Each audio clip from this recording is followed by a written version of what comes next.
Benchers, welcome to my YouTube channel back bencher पाठशाला।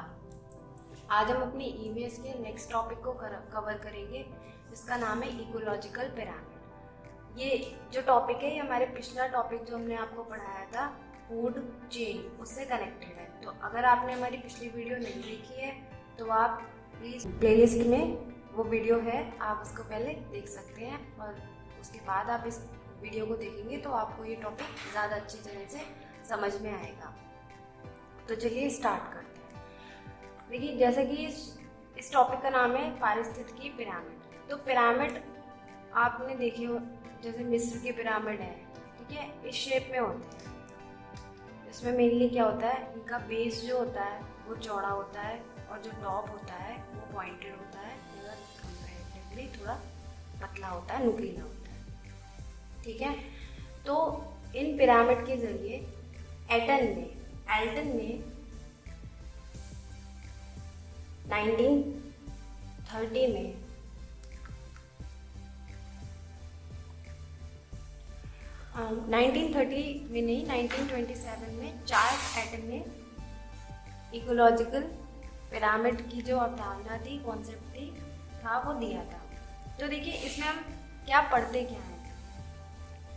इसमें हम क्या करते हैं, जो प्रोड्यूसर होते हैं और जो कंज्यूमर्स होते हैं, प्राइमरी, सेकेंडरी, टर्शरी, इनका जो ग्राफिकल रिप्रेजेंटेशन होता है, इनके पोषण स्तरों का, ठीक है, इनके ट्रॉप्स जो होते हैं, इनके पोषण स्तरों का जो ग्राफिकल रिप्रेजेंटेशन होता है, वो हम इकोलॉजिकल पिरामिड में पढ़ते हैं।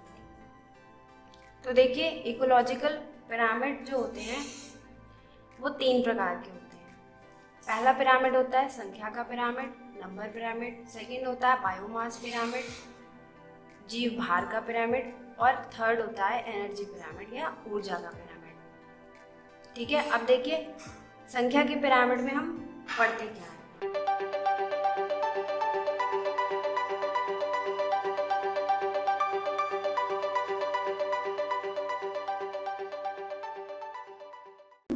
है। जो पोषण स्तर होते हैं उसमें हम जो जीवों की संख्या होती है, जो विभिन्न पोषण स्तर होते हैं, उसमें जो जीवों की संख्या को कंसीडर किया जाता है, वो संख्या के पिरामिड में किया जाता है, ठीक है। उसके बाद जो होते हैं बायोमास का पिरामिड होता है। इसमें हम विभिन्न पोषण स्तर में पाए जाने वाले जीवों की भार के बारे में कंसीडर करते हैं, ठीक है, उनका वेट या उनका जो मास होता है उसके बारे में। नेक्स्ट हम करते हैं एनर्जी का पिरामिड। इसमें हम विभिन्न पोषण स्तर में पाए जाने वाले जो जीव होते हैं, उनमें किस तरीके से ऊर्जा का डिवीजन होता है, ठीक है, किस तरीके से ऊर्जा जो होती है वो घट रही होती है नीचे से ऊपर की तरफ, हम इस बारे में पढ़ते हैं। तो पिरामिड क्या होते हैं, आप इसमें जो विभिन्न पोषण स्तर जो हैं कंज्यूमर और प्रोड्यूसर के बीच में, उसकी ग्राफिकल रिप्रेजेंटेशन को बताया जाता है। पिरामिड 3 प्रकार के होते हैं, संख्या का पिरामिड, बायोमास पिरामिड और ऊर्जा का पिरामिड, ठीक है। यहाँ तक आई होप आपको समझ में आ गया होगा। अब देखिए, पिरामिड होते हैं उनको हम 2 तरह से डिवाइड करते हैं।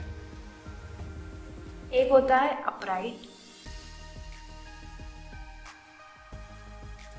और दूसरा होता है इन्वर्टेड।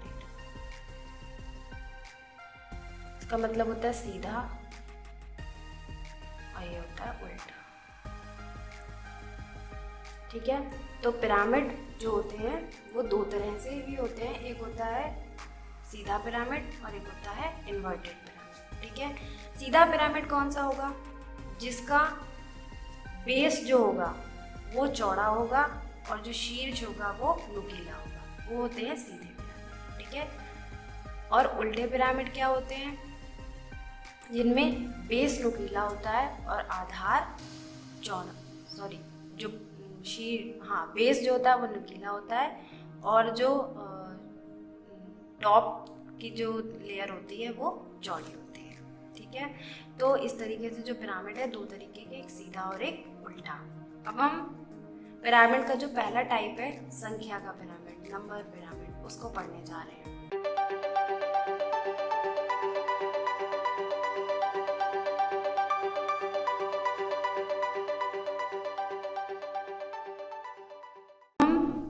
पिरामिड का जो पहला टाइप है संख्या का पिरामिड, नंबर पिरामिड, उसको पढ़ने जा रहे हैं। ठीक है। तो जैसा कि मैंने आपको बताया था कि पोषण स्तर में क्या किया जाता है, पोषण स्तर में जो जीव पाए जाते हैं उनकी इस पिरामिड में उसकी संख्या को कंसीडर किया जाता है कि किस तरीके से संख्या बढ़ रही होती है या घट रही होती है। तो हम ये कह सकते हैं कि जो संख्या का पिरामिड होता है वो दो तरह से होता है। ठीक है, संख्या का पिरामिड कितनी तरह का है, दो तरीके का, एक सीधा पिरामिड है और एक उल्टा पिरामिड है। तो सबसे पहले हम संख्या के सीधे पिरामिड को पढ़ेंगे।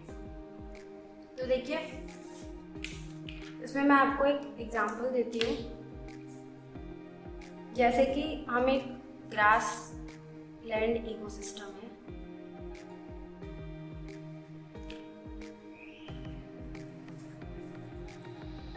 उसका एग्जांपल लेते हैं यहाँ पे। तो देखिए ग्रास लैंड की अगर हम यहाँ पे फूड चेन बनाएंगे तो क्या होगी, घास होगी सबसे पहले जो कि प्रोड्यूसर है, फिर घास को खाएगा टिड्डा, ठीक है, प्राइमरी कंज्यूमर हो गया। फिर टिड्डे को खा लिया किसने, मेंढक ने, फिर मेंढक को खाया सांप ने, और सांप को खाया चील ने या बाज जो भी। अब देखिए अगर हम यहाँ पे एग्जाम्पल के तौर पे हम पिरामिड बनाते हैं तो क्या होगा,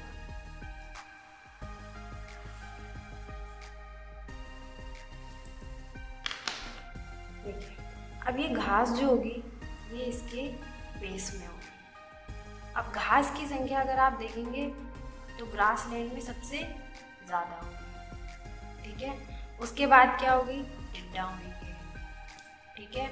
उसके बाद किसकी संख्या होगी, मेंढक की, और मेंढक के बाद किसकी संख्या होगी, सांप की, और सांप के बाद होगा चील, ठीक है। तो इस तरीके से आप देखेंगे कि संख्या के सीधे पिरामिड में जो प्रोड्यूसर्स होते हैं उनकी संख्या सबसे ज़्यादा होती है, फिर प्राइमरी कंज्यूमर की होती है, फिर सेकेंडरी की, फिर टर्शरी की। इस तरीके से आधार से मतलब बेस से जब हम ऊपर की तरफ जाते हैं तो जीवों की संख्या में क्या हो रही होती है, लगातार कमी होती चली जाती है, ठीक है।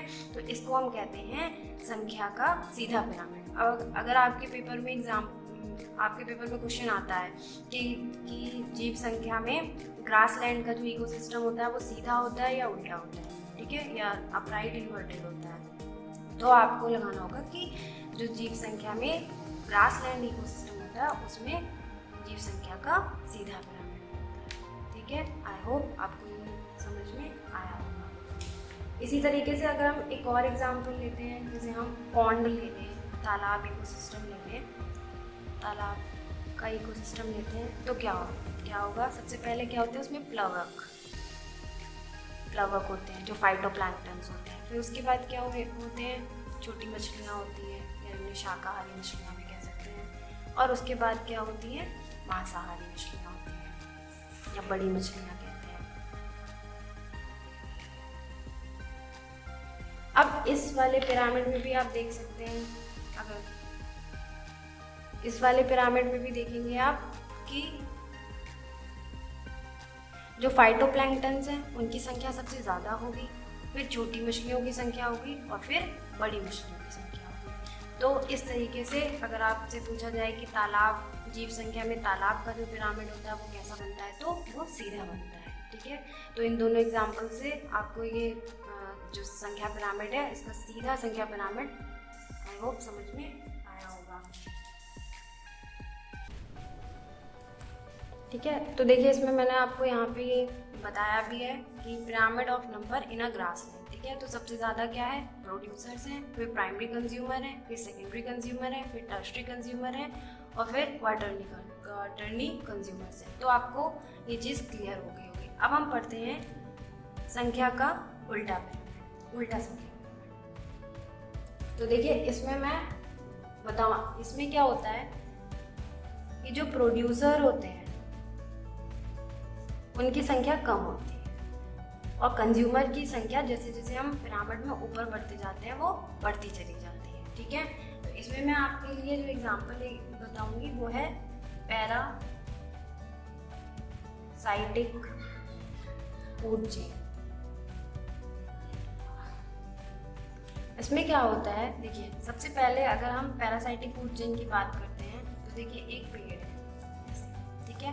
अब पेड़ के ऊपर एक पेड़ पे कितनी सारी चिड़िया बैठ सकती हैं, मान लिया हमने यहाँ पे एक पेड़ के ऊपर 4 चिड़िया बैठी हुई ठीक है। तो अब देखिए प्रोड्यूसर क्या है, एक ही है यहाँ पे, पेड़ की संख्या कितनी है, एक, और उसके ऊपर जो कंज्यूमर है वो 4 है।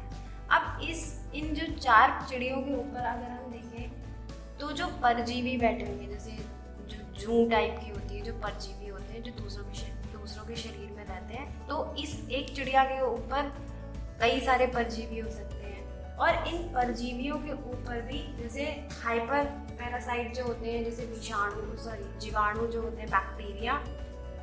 तो अब एक पेड़ के ऊपर 4 चिड़िया हैं, 4 चिड़ियों के, एक चिड़िया के ऊपर कई सारी जू हो सकती है जिन्हें किलनी कहा जाता है, और उनके ऊपर भी कई सारे हाइपर पैरासाइट हो सकते हैं, जीवाणु हो सकते हैं। तो आप देखेंगे कि इस तरीके से क्या हो रहा है कि संख्या क्या है, बढ़ती चली जाती है। एक पेड़, फिर उसके ऊपर 4 चिड़िया, फिर चिड़ियों के ऊपर कई सारे जीवाणु।